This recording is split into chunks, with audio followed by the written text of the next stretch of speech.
Hey, welcome back to MLB Marathon. This is season 4, episode 36. I'm Ryan Coppinger alongside Matthew Fry and Noah Yeckley. And joining us today is our special guest, Brittany Ghiroli of The Athletic. Brittany, how you doing today? I'm doing well. You nailed that on the first try. I Thank you. surprised, impressed. It was good. It's good. Usually my Thank name you. gets butchered and we spend the next couple minutes talking about how complicated my name is. Well, it's actually funny you bring that up because I did my homework and I was trying to figure out the pronunciation before we even actually came on. I watched some other podcasts and just kind of reading a little bit about it. So I was able to kind of nail it. But thank you. I'm glad I was able to get it done. Matt, Noah, how you guys doing today? I'm good. I'm very thankful to have Brittany on. I appreciate you doing this and spending your time here because it is busy for you, and we do appreciate that. But aside from that, I'm doing well. I'm hoping that baseball picks up the market a little bit. I'm kind of being impatient over here, but can't complain. Yeah, I guess my main issue, the I mean, I've been covering baseball since 2008, and the more we get into this, it's like, why not just have that like 1 month signing period? It doesn't have to be like hockey where they sign mostly in like 2 days. It doesn't have to be the frenzy of the NBA. But I think the way this has now dragged on, it's an excruciating drip. And even if you condense it to 1 month, which is still a long amount of time, I think it would be more exciting that way. Yeah, I I couldn't agree agree. more with you. I mean, I'm a huge Phillies fan, and that excruciating pain of two off seasons ago, when we were waiting on Harper to sign. It's terrible because they tell you he's going to one team, then another team. I just want to know. Yeah, and like you could spend okay, November's like kind of awardsy month anyway. So November's the Hmm. awards month. Like maybe the signing period starts mid-December, or maybe it's all of December. I don't really know the way it shakes out with the holidays. But even still, you still have a little time in January to analyze all the moves that were made. Maybe there's like non-major league deals that are able to get done in January or whatever, and then you get ready for spring training. I just think the way this is set up now, it's not any fun for anyone. It lends itself to like false reports and false rumors and people jumping all over stuff because they're desperate for any kind of news. Right. Yeah, I think that you could say that about a lot of what MLB has going on, and I think we're gonna see some of that after this new CBA expires. But a lot of teams don't really know what to expect for this season. Do you think that has a real impact on the market? I mean, an example would be the vaccine and teams knowing if there'll be fans in the stands and how much money they're really willing to spend this year. Yeah, I mean, I think it does because if you're an owner and you're looking at another year of losses, you're like, all right, we really can't spend here. But what if we get to a point where we're going to have 100 plus games with fans, right? Then you can kind of plan for it a little bit more. And Nats general manager Mike Rizzo said yesterday when I first asked him about the budget, he said, well, it's fluid, which to me makes a lot of sense because it depends on what happens with the vaccine, what happens with the season. He backtracked it a little bit later and walked it back, but I think it's the best way to describe what's going on because if baseball gets a full regular season, I think it changes things. If there's a DH, it obviously changes things. There's so many balls up in the air right now. And I've heard from free agent players that a lot of teams are telling them, listen, we like you. We just don't have a budget right now. We don't really know what we're doing right now. That's part of the reason you're seeing guys sign in Japan or in Korea because it's guaranteed money and they don't have to deal with this kind of like, well, wait and see where we're at in January. I mean, that's a horrible thing to go through. It's a lot of stress, a lot of anxiety. So I think what you're seeing right now is just a lot of teams not sure, and largely a sport that's not sure what's going to happen. That's got to be so stressful on the players because if I'm sitting there in their shoes, I'd be frustrated by the whole situation right now too with what's going on in major leagues and given the pandemic, it's tough to kind of just go out there and find a new home when you really don't know what's going to be going on, and not only in the game of baseball but the world around us. Exactly. And I think it's so 2020, right? Like I've been on these Zoom calls all week with GMs and managers and people keep asking everyone, will you take the COVID vaccine? And that's like a real reported thing. Like, what about the players who Mm. don't take the vaccine? Will there be consequences? Are they going to be made to take the vaccine? I don't want to be in a clubhouse if I'm a player with 10 guys who opted to not get the vaccine. So I don't know. I think, a lot, so much of of this, people gravitate to sports because they want to get away from the real world. It's virtually impossible here. Like they're married together, they're melded together. What's going on with the country is going to dictate what happens with Major League Baseball, as unfortunate as that may be.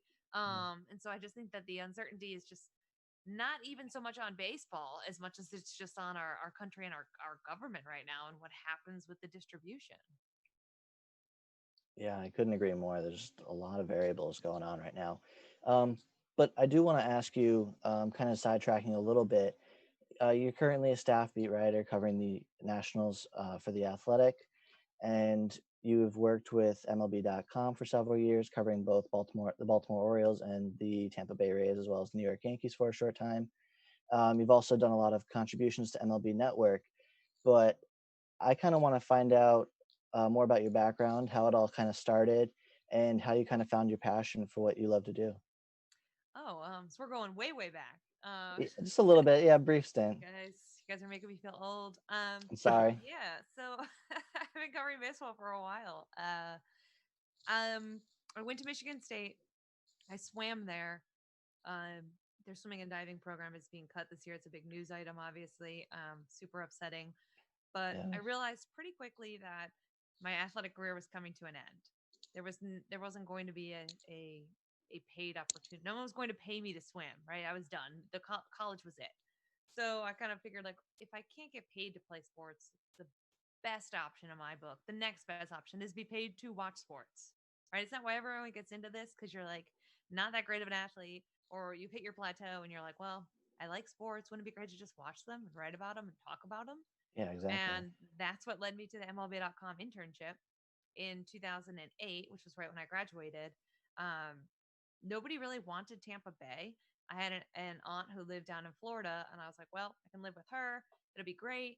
It was the first year they were not the Devil Rays anymore. And not only was it the first year that they were like good, they went to the World Series. And that in and of itself was this huge market that opened up. Everyone was coming down for the playoff games. People were reading my stuff. People were paying attention like they never had before. And I was able to parlay that into a whole lot of freelance stuff. In 2009, I moved home to Connecticut, and I still did some stuff in New York for MLB. Eventually, I got in 2010, the Orioles job opened up for MLB.com, and I was promoted and given that job. And I did that for 8 years. And then, as you said, came to DC with the Athletic 2 years ago. And so it's all been kind of like a lot of luck, being in the right place at the right time, a lot of hard work, being willing to drive. Well, you guys know we've got some New England ties on this podcast. The Connecticut drive into Yankee Stadium is awful. Yes, it The is. tolls, the traffic, like it doesn't matter what time does, of day. yeah. It's just always terrible. Or direction you take. Yeah, it was 95 was just like the bane of my existence. It would take sometimes like 2 hours to get there. And then you're at the playoffs till 2 a.m. and you're driving home. I've done that. But you just do it, and I would make $150 a game, which I think by the time I ate, parked, drove, like how much are you really making, right? Right. You're not making anything. But a lot of it just teaches you a lot of the values in the schedule, because I think people think, oh, what a glamorous job like Brittany has, and then when they find out I'm at the stadium at 2 o'clock for a 7 o'clock game, they're like, what are you doing, right? Like, I thought you showed up and ate hot dogs right when the game started and then went home. You're like, that's not the way it goes. So a long twisted conclusion here to my long-winded answer, but I did start off with an internship. I encourage people to, if they can afford to, find a way to start off with an internship, because it's the best way to get your foot into the door. It truly is the best way to show people, like, this is what I can do, this is what I want to do. And then you also figure out too, okay, this is the career for me. I've had people that come to the press box and like an hour in, they're like, is this all we do? It's like stand around and wait for players after the game. Is that like, it? Yeah, like, oh my God, these players don't want to really talk to you. Like, we're just standing around, and you're like, that's the job. Yes. So I think that's important too, for people to realize that they're okay swapping out like their social life and a good chunk of their personal life to watch and read about sports. Yeah, I agree. Because I've kind of felt a little bit of the same situation, kind of being pressured. I want to work in sports, hopefully one day myself, and I've kind of prepared myself a little bit for that type of atmosphere, just kind of given my past experiences already. Matt, did you have anything you'd like to add? No, I think she said it perfectly, and I was gonna ask and follow up with that question you asked her. What would her piece of advice be to anyone trying to get involved? And she answered that with, doing an internship. And I've come to the point where I'm wanting to get into the game myself, and I'm willing to just do an unpaid internship. It doesn't have to be paid. It doesn't have to be. I just want to get my foot in the door. Have these experiences like you mentioned, and really be able to network with the right kind of people. And I think that's perfect thing to do. Given the amount of time you've had writing and doing all this wonderful storytelling, not to forget to mention either that you also were named Best Reporter for Baltimore's Magazine in 2014 and DC Sports Writer of the Year in 2019. Those are some awesome accomplishments. Congratulations. But the follow-up point that I had with that is, do you have a favorite story or interview that you've done that you kind of really hold true to your heart that really meant something to you? Or maybe there's more than one. Is there a special one that you really like to talk about and share? Gosh, there's a few. This year in particular, I wrote about Mo Gaba, who was a young boy who passed away. A real big deal in Baltimore to both the Ravens and the Orioles. And the Athletic just did like the 20 or 30 best stories of the year, and that piece made it, which I was super honored about. Also, it was just awesome because every player I talked to wanted to talk about this kid. This was a kid that I had met before, and I think you read that story and you're like, okay, there's nothing in my life that's as bad as this, right? This kid had cancer from 8 months old as a baby. He had cancer 4 different times. Wow. I think when you read these kind of stories, it makes you realize, okay, this was why this transcends sports. And to me, those are the best stories, or the ones that take you beyond the X's and O's. I've always gravitated toward people's life experiences. And so that story jumps out to me. My father passed away 5 years ago. In October, it was 5 years from lung cancer. And for a while, I had a friend that kept bothering me to write about him. My dad had a huge impact on why I like sports, on my life, on my career trajectory. And I finally agreed, locked myself in my bedroom one day, cried all day, wrote the story, and the response to that story was terrific as well. I think it takes everybody back again to the relationship that they have with their dad or their son or their uncle or their grandfather, whoever it may be. A lot of us in sports got into sports because somebody introduced us to sports, right? Yeah. Because somebody made us fall in love with a team or a city or a player. And even though it hurts a lot, even though sometimes it's really tough to root for these certain teams and cities and players, we still do it and we share that bond. Yeah. And that's the reason why I got into journalism, is to tell those stories and to kind of weave them into the current fabric of what everybody has going on in their lives so that they can relate to it. Those are the stories that resonate with me. It's incredible. I definitely want to go check out that story now, as should everybody else, because I have a personal kind of story connection like that myself. Um, I had met and was familiar with Kelly Rodman, the former scout with the New York Yankees, who unfortunately passed away earlier on this year.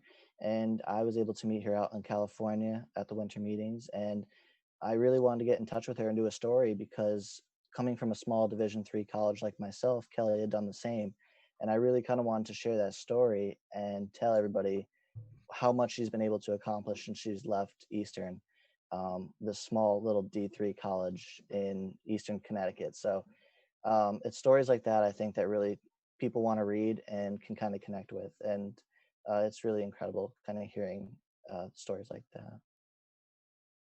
Yeah, and now you get to tell stories with the best of them. I mean, The Athletic is an unbelievable Yes. subscription service. I don't hesitate to advise people to read some of the stories coming from all aspects and not just baseball, any sport. So I think, I mean, what is it like being on The Athletic, being a part of a team with so many great names? It's amazing. I mean, this probably happens to you guys too, but I'll find myself on the app reading some story about like boxing, and I don't even like boxing. I Yeah. just go down this rabbit hole, and like the story is so good, it just like sucks you in, and you're like, man, this is terrific. There was a story the other day Michael Russo in the NHL wrote about one of the NHL Network broadcasters who I think dealt with like alcoholism and stuff, and I wasn't familiar with him. I can't even remember his name, but I read that story and I couldn't stop. You're just kind of brought into it and you're like, I can't stop reading this. So that's the cool part about the Athletics is not only the big names, like I get to work with some of my heroes, right? Jason Stark and Ken Rosenthal and people like that, but also just the quality of the storytelling. I can't keep up. I'll favorite stories on my phone all the time so that later on at night, instead of reading a book, I'll just go through and read some of these athletic stories because they're just that good and you need a lot of time for a lot of these. And to me, it's just really cool to see that other people like it. That I think the gamble of people will read good stuff is starting to pay off, right? We're starting to realize, hey, if I work on this story for months and months and people enjoy it, and people appreciate it and people will read it and people will pay for it, then this is a working model. And so much of media now is a broken model where we're just throwing shit up against the wall and aggregating stuff, posting 100 times and relying on those clicks to give us pennies every time you're clicking on these pages. And what the Athletic is doing is showing us that maybe quality matters more than quantity, just maybe. Yeah, I couldn't agree more with that. And Britt, I wanted to ask you also, what was it like in 2019 covering the Nationals? I mean, they got off to that terrible start and just going into the postseason and ultimately winning the World Series. I mean, what was that like covering that team throughout that year? I mean, I'm sure it was a blast. Yeah, it was crazy because it was my first year there. And, I'd covered the Orioles for 8 years and they start 19-31. Orioles fans are just lighting me up on Twitter. Like, you should have stayed in Baltimore. This team is terrible, and obviously it wasn't about the team. It was about leaving MLB to come to the Athletic. But people are going to they associate me with the Orioles being good because they were good when I was there.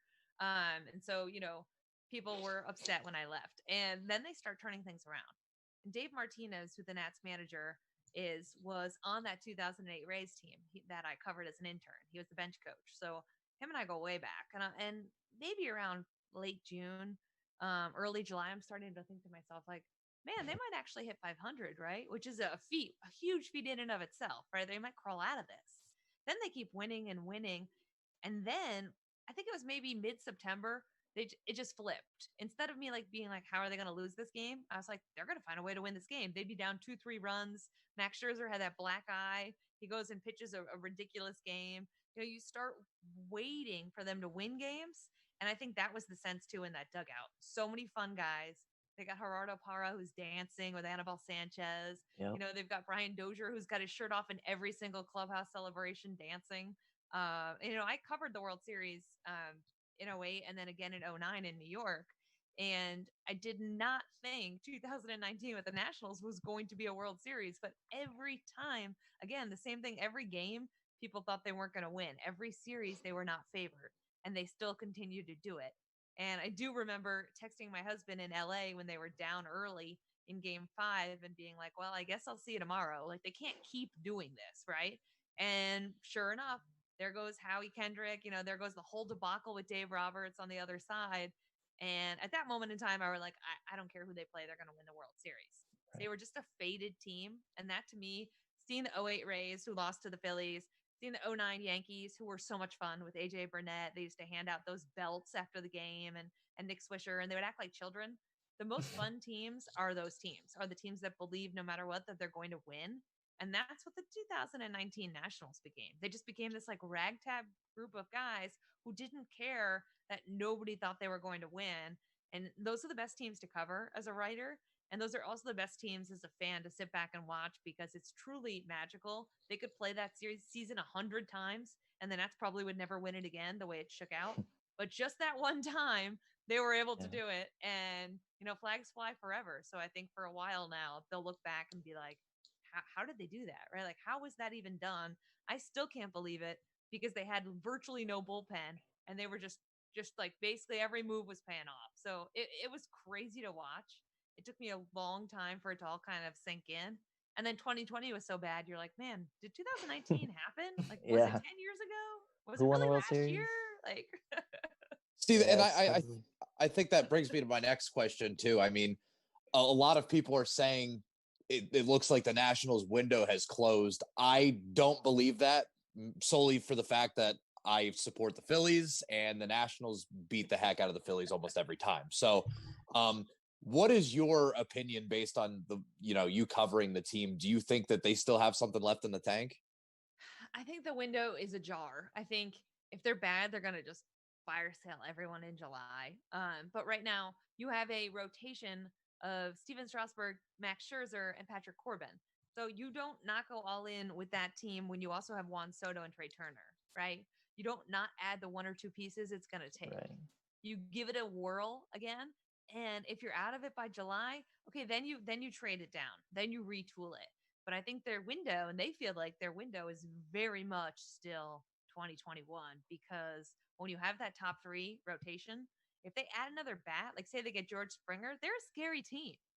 Like they're a very scary team as long as everyone stays healthy because of those three guys who can pitch, Juan Soto and whatever bat they acquire. They're just always going to be a good team.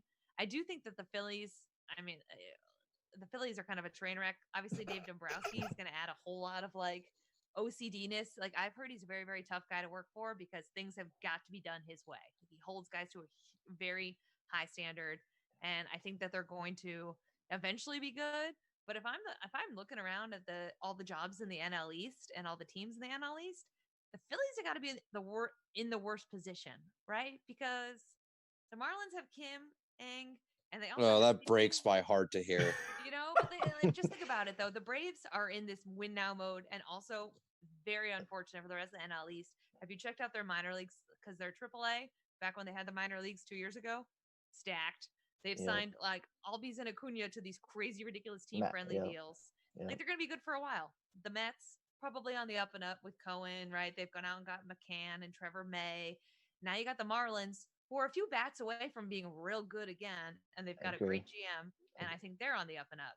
So listen, the Phillies. I just, I feel so terrible because last year it was like, oh yeah, we're going into this offseason, we're going to spend stupid money, and it was definitely stupid, but not in the context that everybody thought it was. I mean, I love Harper, but outside of Harper, who do we got? I mean, it's terrible. Yeah. Well, I really like Bohm. Is that how you say it? Alec Bohm. Yes, he's very good. Like really terrific. But like also what's unfortunate, I covered Matt Klentak and Ned Rice in Baltimore. I know them both fairly well. I think what's unfortunate is that it never looked like there was like really actually this plan in place. They kind of went into analytics and they kind of didn't. Their player development has had some issues. I've heard some horror stories about working there and being there. I think there's a lot of problems. I don't think Dave Dombrowski like saves all their problems. And I often wonder what kind of capital he has to even trade those prospects, which is what he's known for doing. Right. I don't think there's like this huge wealth in that Phillies farm system right now, right? Correct me if I'm wrong. I'm not a no. There's really not. And I mean, at this point in time, the way I'm looking at it is, if we don't sign JT Railo Muto, start waving the white flag. That's how I feel. And I really don't think they're going to re-sign him. I think he's going to walk, even though the market's not huge for him. It's just going to break my heart even more. Really? Who do you think signs him? So that's the thing, is the market is not that great for him. The Nats are not going to get him. Realistically, now that the Mets have signed James McCann, I think that increases the Phillies' chances of signing him by at least 50%. But you have teams like, the Yankees, who could use a catcher to take over from the dumpster fire of Gary Sanchez, or you have the Toronto Blue Jays, who have Alejandro Kirk, but Rail Muto would still be an upgrade there, and that would put them over the edge a ton. I like to think he stays in Philadelphia, but something tells me that it's just not going to happen. We've like totally hijacked this podcast. Do you think? Away from everything. But it's fascinating. It is. Is there anyone as hated as Gary Sanchez? Like by its own fan base, like he's not really. I mean, good reason. I'm a Yankees fan as well as Ryan, but I mean, I think there isn't. I mean, and even if he goes out and has a great 21 season, they're gonna find something. Whether it's his defense, or he's too lazy, or he's not hitting enough from whatever it is. And don't get me wrong, last year was embarrassing. It really was. But for these claims of him being the worst catcher in the league and being just flat out lazy, it gets to be a little much. But I kind of want to add to your point about the Nationals and kind of having some pieces to add. I feel like the shoes of Rendon still need to be filled. And so I could throw something a little out there and kind of get what you can think of this. But what about a guy like Chris Bryant. We've heard a lot of that going, in the rumor mill. Or even, if you really want to step it up, a guy like Nolan Arenado, who both of these guys are on the trade market or potentially. Do you think that's even a possibility for them to get a bat like that along with their rotation you mentioned? And what's funny is the Chris Bryant stuff kept circulating, and absolutely none of it was true, or is true, I guess I should say. The problem now is like any reporter just throws something against the wall, and it's such a dead time that it grows legs. I don't remember reading exactly how far they got reportedly or whatever. None of it was true. I wrote last week how overblown it was, and Mike Rizzo, the Nats GM, yesterday said that we have not had serious conversations with Chris Bryan in more than 2 years. So, which again confirmed what I had initially written, that it was totally overblown. I don't think the Nats are in a situation to trade for a guy who is going to be a free agent that soon. The Arenado piece is more complicated to me. A lot of things have to stack up. First off, he's got to get rid of the opt out because, again, it becomes a situation where you're going all in terms of cash and prospects, which are like good capital, and you are not getting a return of a player who you have under team control for that long.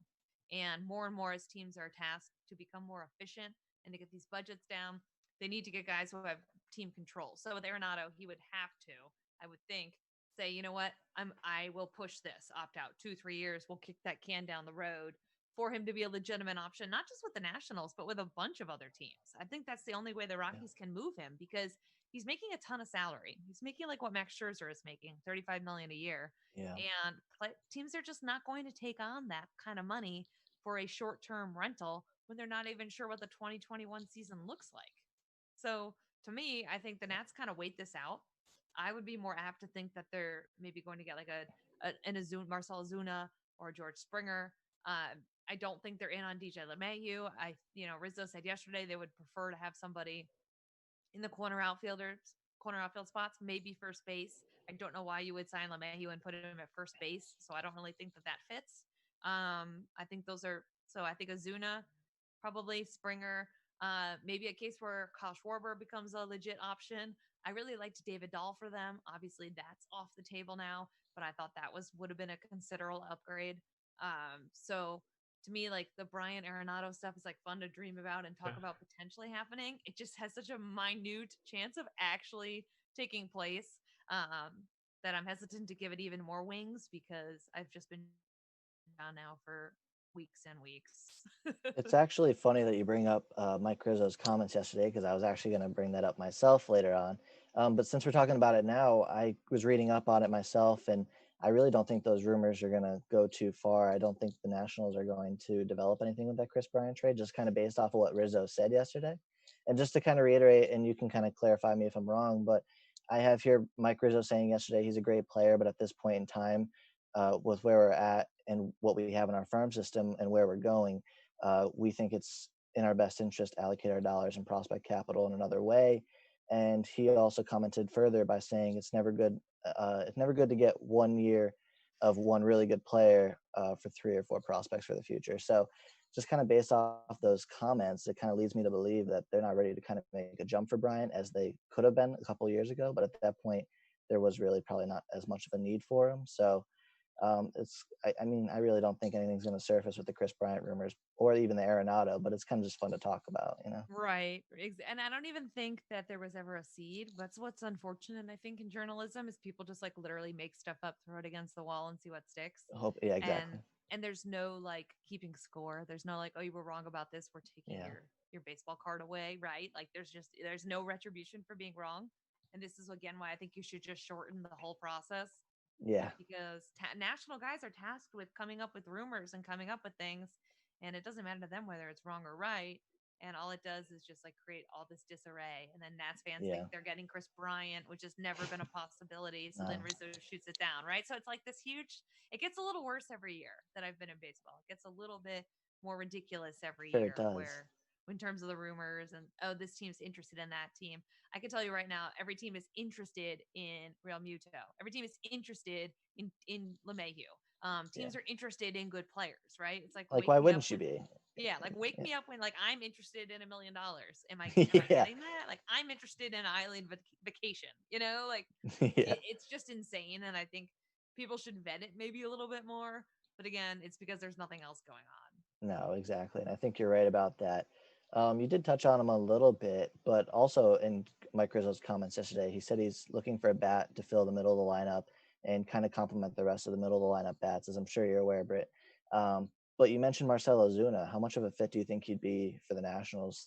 Do you think he'd be a good fit where he's got that power bat and he can kind of play his position in the corner outfield and maybe swap Soto to right? Do you think that would work out in the favor for Washington? I think it depends on the DH. It would really help them if he could Right. DH because he's not a good fielder. No, I know. So I think that matters. I mean, we talked about, I mentioned earlier that some of the options bat wise in the outfield. They did move Soto over from left to right field on purpose, knowing that there were Yeah. some better options in free agency in left field. So I do think there's a chance. I think if they add the DH, Ozuna is going to have a really good market because Yeah. I clubs think so want him to too. hit. They just don't Of really want to course. watch him field. It just kind of seems like a trend going around Major League Baseball is the uncertainty, like we talked about earlier. And it's not just with Major League Baseballs or the owner side. There's uncertainty for the players too. And like we were just talking about, the universal DH, a guy like Ozuna or a guy like Nelson Cruz, you open up 15 more jobs and possibilities of teams bidding on these people.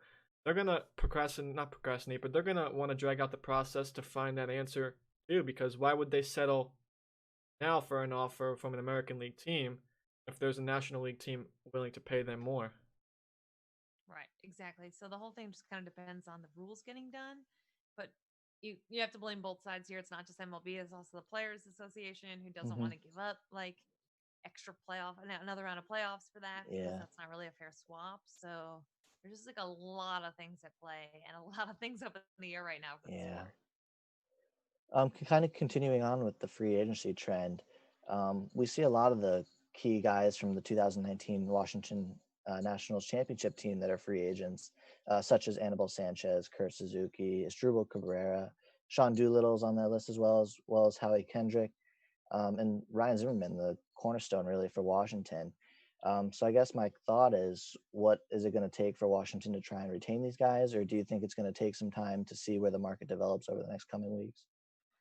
I think they made the mistake of taking too many guys last year that they had in 19, and Hmm. they're now becoming like an older team. So Yeah, I think they might, get Zim back. But other than I that, think so too. I think they're going to kind of look around and be like, okay, we had fun, we had a good time, but like they're an old team. They've been an old team. They were like the oldest team in the majors when they won.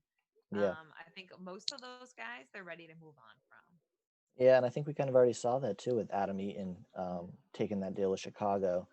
I think that was a lot of it was expected. I think in that situation, just because he has ties with Chicago, or I'm sorry, no, I think he did. He was in Chicago previously. Yeah, Yeah. that's what I'm He thinking is. of. He's from the Midwest though, so it's not terribly far off. He's an Ohio guy. Yeah, but you would continue mentioning too how it's kind of getting to be an older team. There's also the expiring contracts of Scherzer, Castro, Hudson, and Gomes in the next coming years too. What do you make of that? And like we were talking about earlier, do you think the window is kind of closing in on the Nationals? And what do they make of the situation? No, like I said earlier, I don't think the window's closing. I think it's more of a case of like, are they going to be good this year or not? Because if they're not good Oh, this yeah, year, they're at that crossroads where they have to decide. right, Scherzer in his final year is obviously the big E, right? Like, okay, Jan Gomes is off the books. It's not going to drastically right, alter yeah, where this organization is. Same thing with Hudson. So I think Scherzer is important. If they win this year, then maybe Scherzer says he wants to stay and they extend him for a certain amount of time. But if they're not any good, maybe by July they're going to Scherzer and saying, "Hey, we want to trade you here. Will you waive it? Waive your no trade because he now has no trade rights." So I think again, a lot of this is just kind of wait and see where this team is at. They're really in a very important time, like right now in this vortex over the next like 6 to 8 months. oh yeah, And a year from now, we could be talking about a team that was really good, went really deep again in 2021, or we could be talking about a team that totally decimated and retooled itself at the deadline. yeah. And I think a lot of that is going to have to see and wait for how many games the players are going to be playing as well. I think the whole situation and momentum for teams can definitely shift if they have another 60 game season, which I think is unlikely for both the players and the MLB standpoint. or like a full 160. So I think it's really just going to have to be a wait and see type of game. Yeah. So of the key free agents, the Real Mutos, the Bauers, the Springers, the Ozunas, LeMahieu. Is there one that you think the market is just so strong that they're probably gonna be, even with the slow market, be the first one to fall? Well, I think the strongest market is going to be the last one to fall.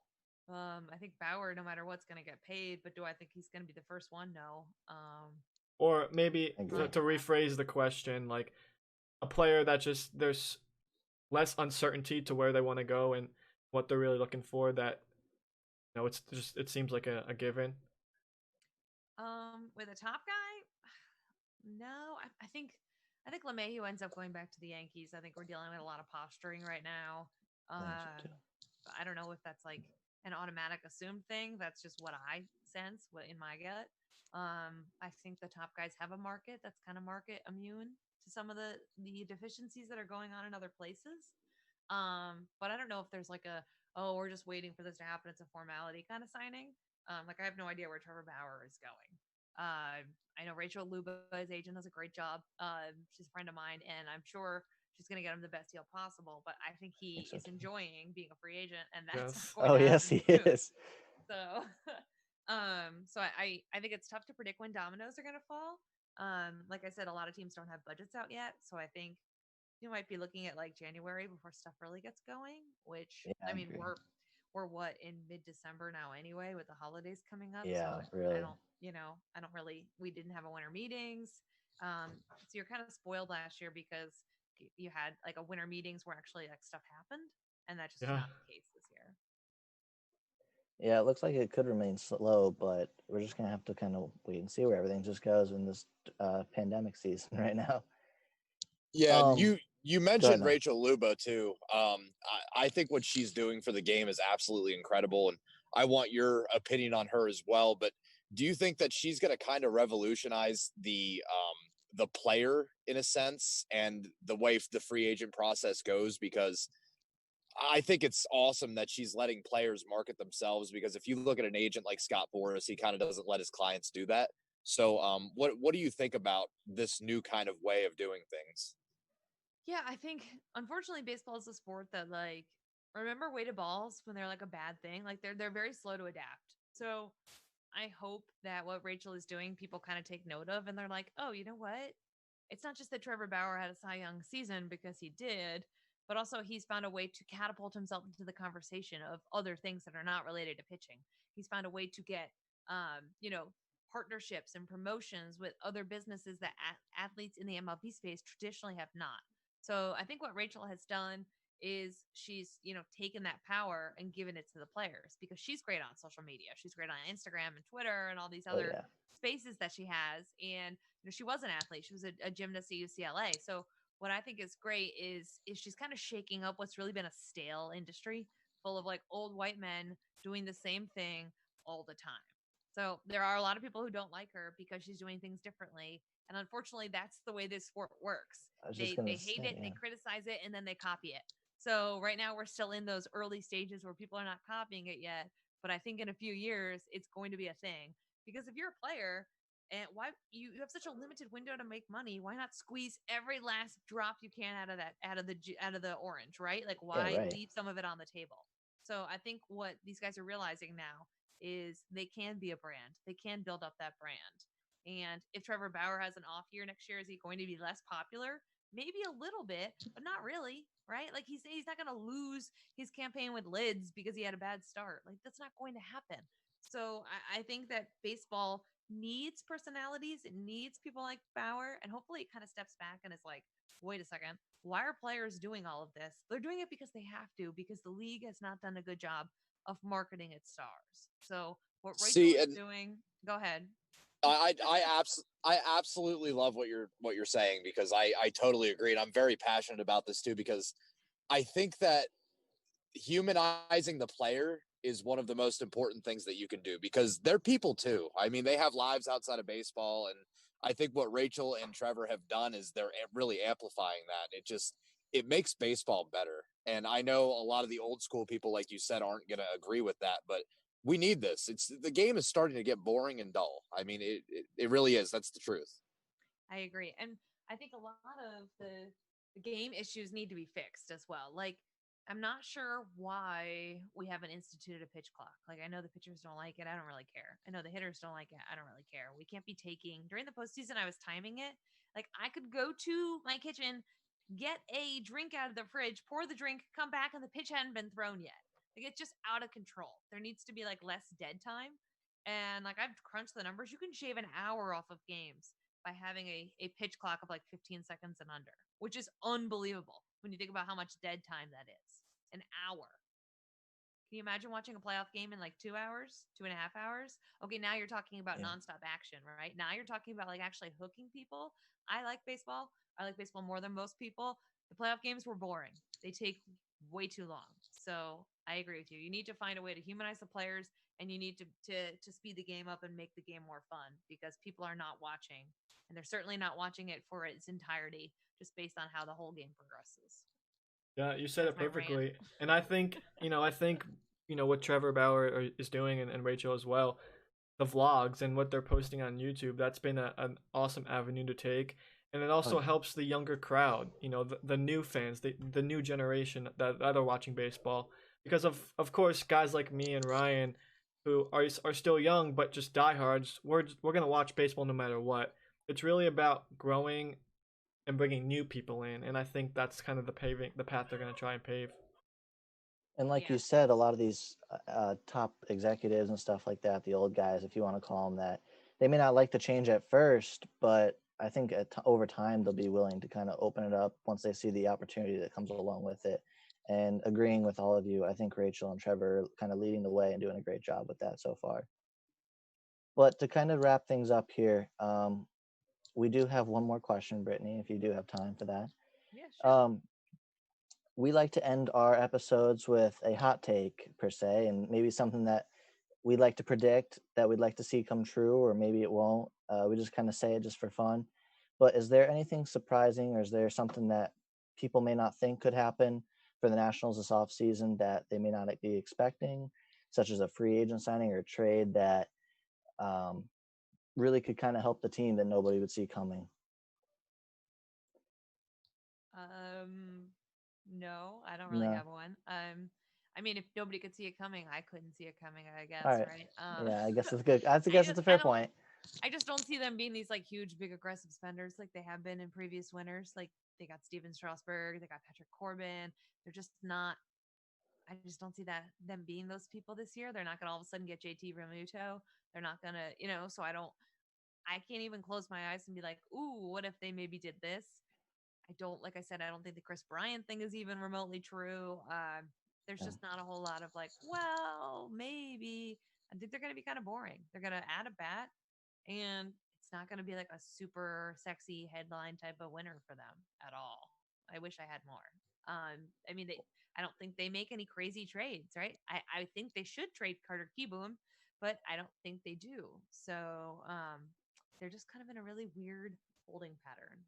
Yeah, I kind of agree with you. And it's going to be fun to kind of see what they do, because I think this year and next year are going to be some kind of key times for Washington as far as what the future looks like. Like you said with Carter Kieboom, who knows if he winds up staying with Washington or not. Much like with Scherzer expiring, with his contract expiring, and even Trea Turner a little bit too. Is it unreasonable, you think, for this time and period to see Trea Turner's name maybe get floated around in some trades, or do you think they want to see which way the team goes for next season? Yeah, they can't.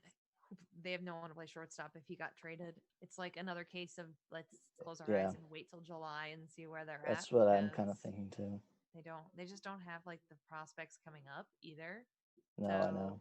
Like there you have the worst outside of Trea Turner at shortstop. They have the worst like non-shortstop WAR in all of baseball in the infield. Like it's an atrocious infield minus Trea Turner. So if they trade him, they might as well just burn it all down now. Yeah. Well, I could see why. Go ahead. I have a hot take that's kind of going to break my heart to say, but I've been doing a lot of thinking, and it's going to obviously, evolve itself around LeMahieu and the Yankees. And as much as I would love that for that to be a fit, as much as I want that and think the Yankees, they need that, I think a hot take for this episode is going to be LeMahieu going to the Dodgers and the Yankees missing out on an opportunity, but not necessarily missing out, just going with Plan B. And I think, with LeMahieu back, the uncertainty of Torres at short and his defense, you'll be able to move him back over to second and kind of fill in a guy like Simmons, or Didi for 1 year and really play into that shortstop market next year. And also add pitching, add relievers. That's what they need. As much as they need that guy at the top of their lineup, they have a lot of other holes that really worry me. And when you're talking about $100 million with LeMahieu, I think they could do more than just get that guy. I'm so twisted on this because I want DJ LeMahieu. I'm trying to think of option A and option B. And I think if there's one possibility, it could be them losing him to the Dodgers. Did I just hear a Yankee fan be reasonable? Yeah. Also, where does Justin Turner go then in your mind? Well, they're not getting Justin Turner. I think Turner goes back to LA. I don't know. The Dodgers or the Blue Jays, and I didn't want to say the Blue Jays as an option because him going into the AL East, they've been interested in LeMahieu as well for a middle. I think you're hurting some feelings here, buddy. No, I think Justin Turner, I mean, not even because we have a member of the Nationals beat writing staff on here. I think Turner would be wonderful with the Nationals. I've always thought that for some reason. He's a great guy too. I dealt with him when he was a nobody with the Orioles, and he was always super really good clubhouse guy.